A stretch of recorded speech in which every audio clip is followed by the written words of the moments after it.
हमारे चैनल वाव Urdu fairy tales पर आप सबको खुश आमदीद कहते हैं। वाव उर्दू फेरी टेल्स।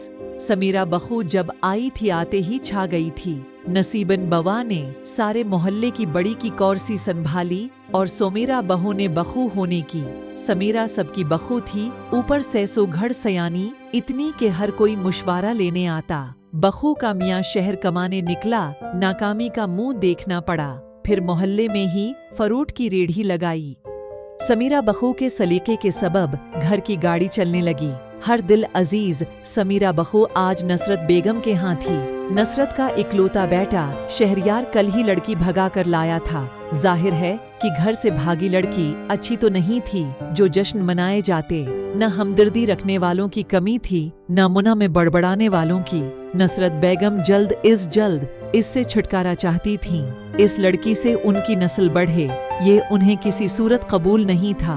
अंदर उनका बेटा शेरी उनकी मंद समाजत के बाद अब बैवी से न जाने कौन से राजो नयाज करने में मगन था।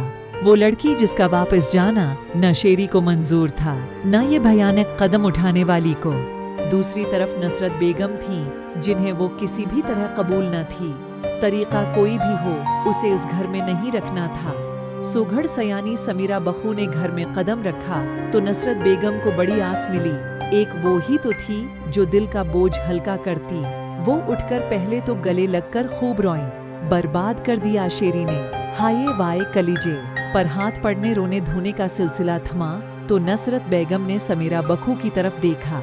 अब तुम ही बताओ, आखिर क्या करूं मैं? निकाह करके लाया है इस बदबख्त को। पता नहीं कैसा घराना जीसी घर से निकलने वाली है, वैसा ही बदबख्तों का घराना भी होगा। उनकी तशवीश की कोई इंतहा नहीं थी। न बाल बनाए थे, न रात से खाना खाया था, नकाहत अलग से हो रही थी और दिल का हाल तो जो था सो था। कोई रास्ता निकले तो वो डूबते दिल की तसल्ली पाएं। शेरी को खुदा करे ये समझ जाए ये लड़की ठीक नहीं है। उनके लिए मैं कैसे समझाऊं आखिर? वो रोती हुई कर बोल रही थीं, जैसे अपना दर्द कहकर खुद को खाली कर देना चाहती हूँ। असल में अब वो थीं भी खाली हाथ, डूबते को तनके का सहारा। समीरा बखू ने उन्हें दिल बर्दाश्ता देखा तो बोली, क्यों दिल बरा करती हैं? आपाजी कभी ऐसी इश्क मोहब्बत वालियां भी घर बना पाती हैं। इश्क विश्क का निशा है। शेरी जवान जहान है, 1-2 महीने में उतर जाएगा। इश्क विश्क का निशा, ये मेहंदी जो लगा के अंदर घिसी है ना, उसके उतरने फेंका पड़ने से पहले ही कान पकड़ के बाहर निकाल देगा। शेरी मर्द जात है, उसका क्या औतिबार? बड़ी देखी हैं औतिबार करने वालियां डूबी ही हैं, तेरी नहीं हैं। आज तक आप बस तमाशा देखिए, चुपचाप जो आप चाह रही हैं होगा तो वही ना। और आपाजी अब मैं चाय का पानी चढ़ाने जा रही हूँ। मुंह हाथ धो, बाल संवार लो।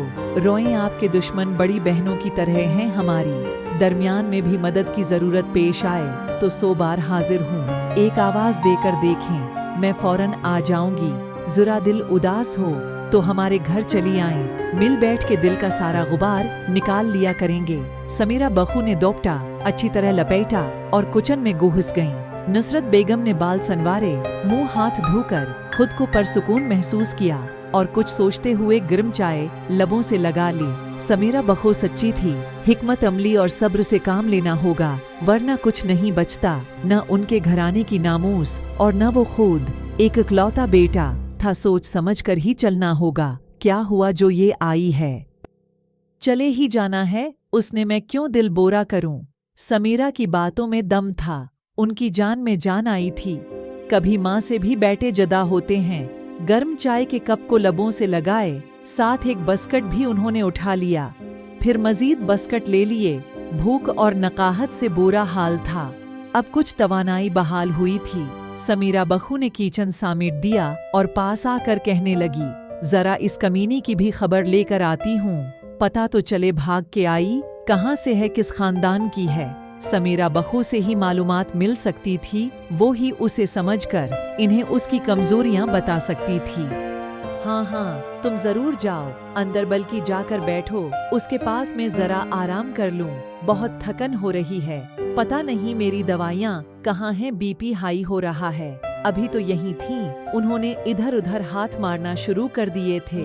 इतने में समारा बखू ने 2 कप गर्म चाय और साथ में बिस्किट नैमको वगैरह लिए और हल्की दस्तक के बाद अंदर कमरे में चली गई। वो ऐसे जाता देख रही थी, कैसी औलाद मिली थी कि दिल का चीन ही लौट चुका था। नींद कहाँ से आनी थी।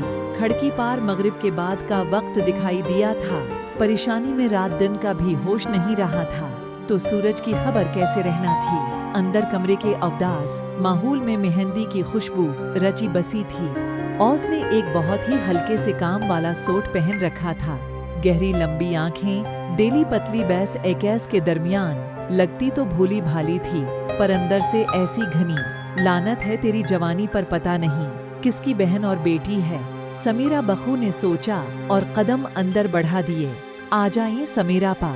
शेरी की हल्की सी आवाज में सरशारी भी थी। ये हमारी समीरा आपा है, महल्ले की सबसे समझदार आपा। उनके मशूरों और मोहब्बत का तो मैं भी कायल हूँ। इन्हीं से बहन का रिश्ता बना लो, आज से सब ठीक हो जाएगा। तुम परेशान मत हो। शानजे तो ये शानजे है, समीरा बखू ने सोचा और कप बेड की साइड टेबल पर रख दिए। लो भाई, अब चाय वगैरह तो पियो। और शेरी की बातों में तो बालगिल मुताना। अपने महल्ले अपने घरों में कैसी समझदारी, अपने घर में तो मोहब्बत अपनायत होती है। बस ख्याल होता है दुख सक्का, हल्का सा मेक अप ही कर लेते। सूट तो बहुत प्यारा है और तुम खुद भी प्यारी। अब जो हुआ सो हुआ, तुम दिल छोटा मत करना। मैं हूं ना तुम दोनों की आपा, और आपा नसरत वो तो ऐसी ही बातें करेंगी। इतनी प्यारी बखू मिली है और मुंह बना के बैठी हैं। चलो थोड़ा मेक अप कर दूं, कुछ है पास तुम्हारे की मैं ले आऊं घर से।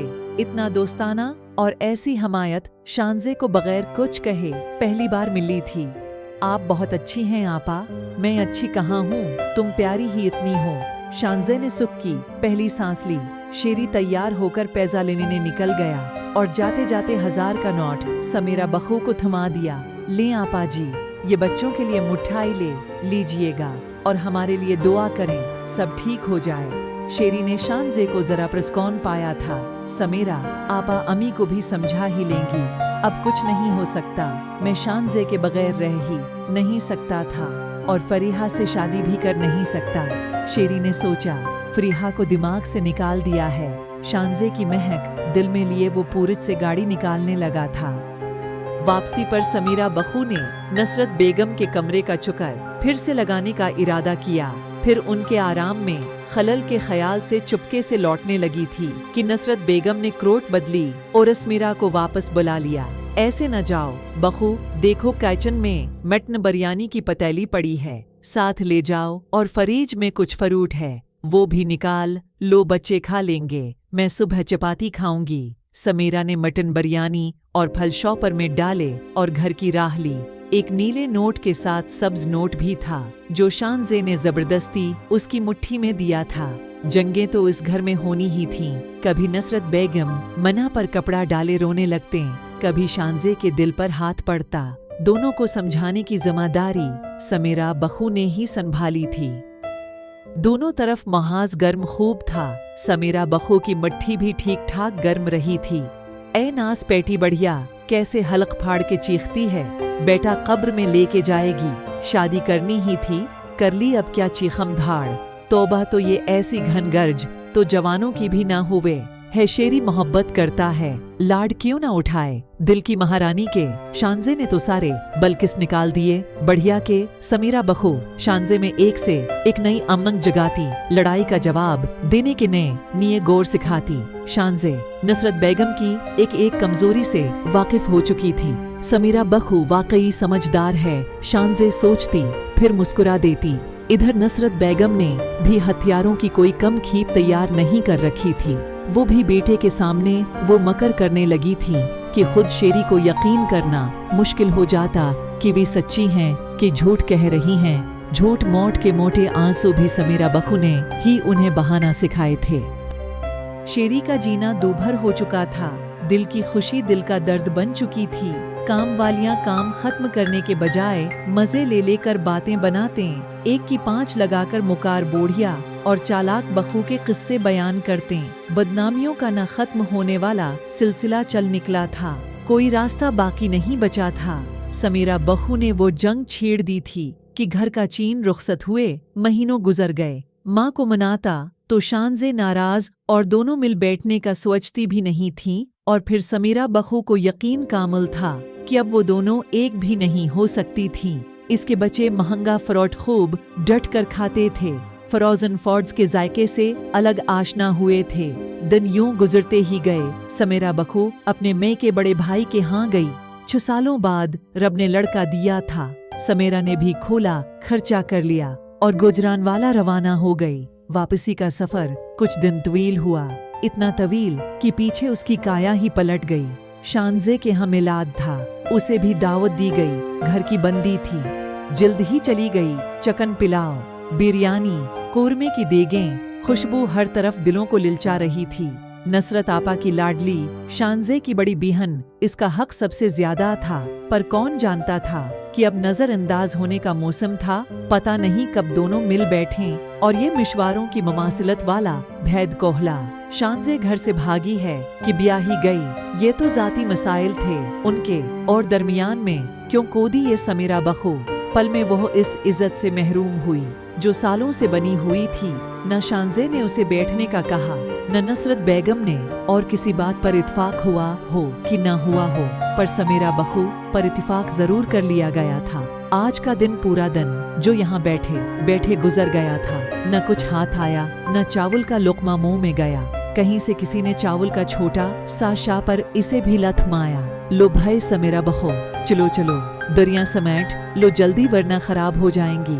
सबसे पीछे बैठी समीरा बहू चुपचाप उड़ते शापरों को देखने लगी कि इस जी से लोग भी खाली शापरों की तरह होते हैं, जो न उड़ते अच्छे लगते हैं न मिट्टी में दबे हुए वक्ती चमक दमक के बाद कोड़े की नजर हो जाते हैं। आज इसने भी खुद को कोड़े से कम ख्याल नहीं किया था। दोस्तों, अगर आप लोगों को आज की कहानी अच्छी लगी हो तो इस चैनल को लाइक और सब्सक्राइब जरूर कर लें, ताकि आप लोगों को मज़ेदार कहानियाँ और किस्से देखने और सुनने को मिलें। खुदा आप सबको खुश और सलामत रखे।